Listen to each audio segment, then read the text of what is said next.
ఇక్కడే ఎంత హడావుడి జరిగింది. ఈ రిషికొండ మీద జరుగుతున్నటువంటి నిర్మాణాల్లో సంబంధించి బిల్స్ వేస్తున్నారు. ఆ బిల్స్ బయటకు వచ్చినటువంటి తరుణంలో కనిపిస్తున్నటువంటి ఈ ఒక్కటి మాత్రమే స్నానం చేయడానికి యూజ్ చేసే, తెలుగులో చెప్పాలంటే స్నానాలతోటే, దీనికి ఇంచుమించుగా 35 లక్షల రూపాయలు ఈ ఒక్క దాని వాల్యూ. మరి ఏమి కొంటే, ఎక్కడి నుంచి కొని తెస్తే 35 లక్షల రూపాయలు అవుతుందనేది ఎవరికి అర్థం కాదు. దీనిలో మరి అంత స్పెషాలిటీ ఏముందనేది కూడా తెలియదు. బిల్లు మాత్రం 35 లక్షల రూపాయలు. ఇక్కడ ఉన్నటువంటి ఈ వాటర్ వచ్చే పైపును కూడా చూస్తున్నాం కదా, సామాన్యుల కోసం ఇది ఇక్కడ స్పెసిఫిక్గా మనం మెన్షన్ చేయాల్సినటువంటిది ఏంటంటే, అత్యంత సామాన్యుల కోసం రాష్ట్ర ప్రభుత్వం రాష్ట్ర ప్రభుత్వం ఎలాగో డబ్బులు ఇవ్వట్లేదు, కేంద్ర ప్రభుత్వం నుంచి వస్తున్నటువంటి 1,80,000 రూపాయలు మాత్రమే ఒక ఇంటి నిర్మాణానికి, అంటే 1,80,000 రూపాయలు మాత్రమే.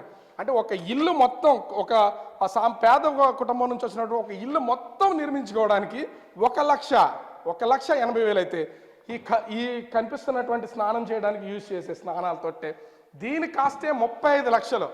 అంటే 35 లక్షల్లో పెట్టి దీన్ని ఎందుకు అనేది 10 నిమిషాల పాటు స్నానం చేసి వచ్చేదానికోసం. ఇప్పుడు ఇందాక చూపించాం మనం కబోర్డు, ఒక్కొక్క కబోర్డు కాస్ట్ 25 లక్షలని ఈ స్నానాలకు సంబంధించినటువంటిది.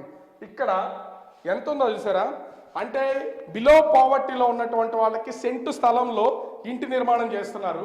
ఆ ఇంటి నిర్మాణానికి సంబంధించి చూస్తే స్నానం చేసే ఈ స్పేసియస్ ఉన్నటువంటి ప్లేసే ఒక బెడ్రూమ్, ఒక సాధారణమైనటువంటి పేద కుటుంబంలో నివసించేటువంటి వాళ్ళకి ఇది ఒక బెడ్రూమ్. అట్లాంటిది స్నానం చేయడానికి చూస్తున్నాం కదా ప్రతిదీ. ఇంకా వాటర్కి సంబంధించినటువంటి సప్లైకి ఏమి ఇచ్చినటువంటి పరిస్థితి అయితే లేదు.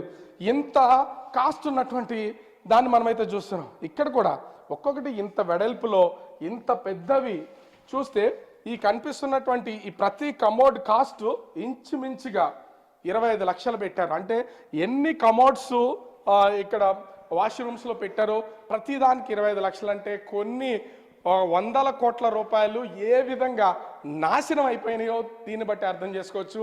ఒకవేళ వీటిని చూస్తున్నాం కదా, ఇన్ని కబోర్డ్స్ ఉన్నాయి, ఇందాక చూపించాం మనం కబోర్డ్స్, అవన్నీ కూడా ఈ మసాజ్ చేయించుకుంటే ఆ మసాజ్ కావాల్సినటువంటి ప్లేస్లు. ఇక్కడ కూడా బట్టలన్నింటినీ వీటిల్లో పెట్టుకుని ఇక్కడ స్నానం చేసి రెడీ అయినటువంటి పర్సన్స్ ఇలా బయటికి వచ్చి ఇగో ఇక్కడ ఉన్నటువంటి బెడ్రూము, ఈ బెడ్రూమ్లోనే వాళ్ళు ఆ సేద తీరడానికి పడుకోవడానికి ఉండే ఆ ప్లేస్ అనమాట. ఇది చూడడానికి ఎంత అద్భుతంగా ఉందో దీన్ని బట్టి అర్థం చేసుకోవచ్చు.